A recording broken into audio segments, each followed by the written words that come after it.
Good morning and welcome to the Real Estate Walk and Talk. Today's question is, what is the difference between cap rates and cash on cash returns? And what do both of those metrics both ignore? And if you'd like answers to questions just like this, you should join me every Tuesday and Thursday on the Not Your Average Investor Show.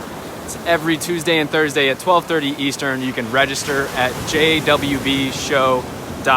So what's the difference between cap rate and cash on cash return? If you're a real estate investor, by now you probably have come across doing cap rate calculations yourself or cash on cash calculations yourself, and both can be beneficial and helpful.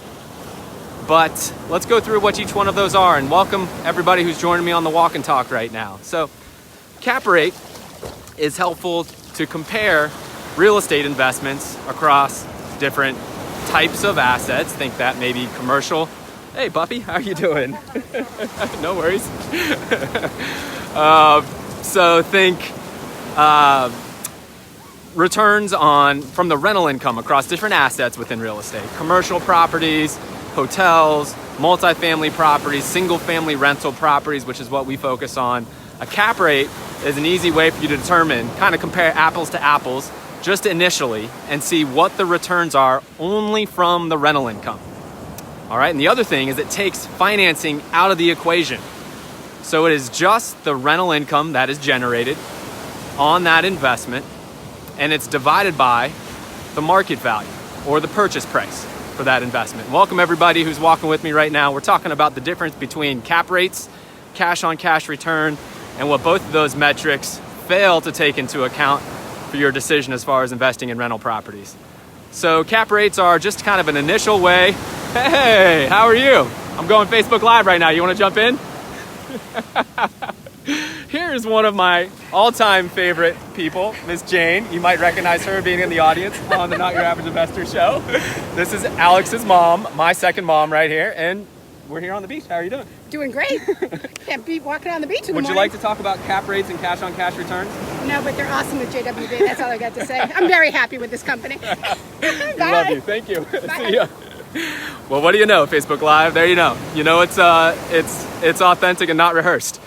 So, all right, let's get back to it. Cap rates, easy way to compare multiple assets within real estate specifically, different areas, different markets across the country, and it's all about the rental income generated over the market value. So the equation is cap rate equals net operating income, which is NOI, divided by market value. That gets you your cap rate. All right, your market value is also what your purchase price is. So that's an easy one to kind of register there. Now, that one is kind of like high level. Okay, is that in the ballpark of me considering this investment? Now, cash on cash return makes it a much more personalized decision for you, because cash on cash return takes into account your financing, right? The same property that has a 5% cap rate could have a 30% cash on cash return, or it could have a 5% cash on cash return. The property is the same. The difference is your financing abilities. So cash on cash return takes in financing into account. Cash on cash return, the equation is cash on cash return equals your net operating income minus your mortgage payment divided by your initial investment. Your initial investment includes your down payment plus your closing costs. All right, so this one is much more personalized to you. What financing abilities do you have? Right? If you're a big hedge fund, you have even better financing abilities than I have or you have. And you can get, you can borrow money at even better than what Fannie Mae and Freddie Mac will offer you for conventionally financed mortgages. So their cash on cash return on an investment is going to be different than yours or mine.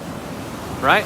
We have the ability to get incredible financing terms through Fannie and Freddie right now, and our cash on cash returns are better than the cap rates on the same property.